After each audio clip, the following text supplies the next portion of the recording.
দাবি আদায় করব, না হয় আল্লাহর নির্ধারিত স্থানে মাটির নিচে শায়িত হব।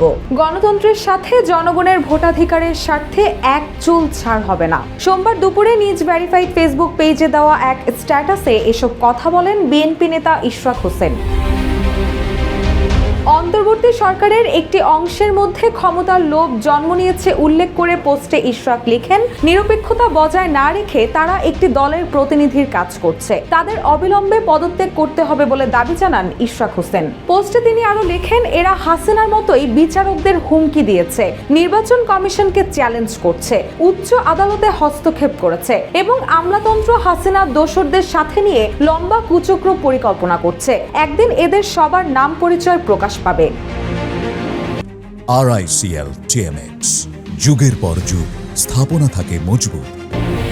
পোস্টে ইশরাক লেখেন, মেয়র ফেয়র কিছু না, অন্তর্বর্তী সরকারের কতিপয় ব্যক্তির অন্তরে ক্ষমতার লোভ ও এটি চিরস্থায়ী করার কুৎসিত সত্যটা বের করে আনাটাই ছিল মুখ্য উদ্দেশ্য। এদের চেহারা উন্মোচন করতে হবে।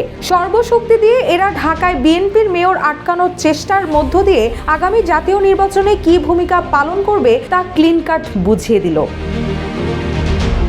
এর আগে সোমবার সকাল 10টার দিকে ঢাকার দক্ষিণের মেয়র ভবনের মূল ফটকে তালা ঝুলিয়ে দিয়ে বিক্ষোভ ও অবস্থান কর্মসূচি পালন করেন ইশরাক হোসেনের সমর্থকেরা। তাদের অভিযোগ, আদালতের রায় ও নির্বাচন কমিশনের প্রজ্ঞাপন প্রকাশের পরও উপদেষ্টা আসিফ মাহমুদের কারণে ইশরাক হোসেনকে মেয়রের দায়িত্ব বুঝিয়ে দেওয়া হচ্ছে না।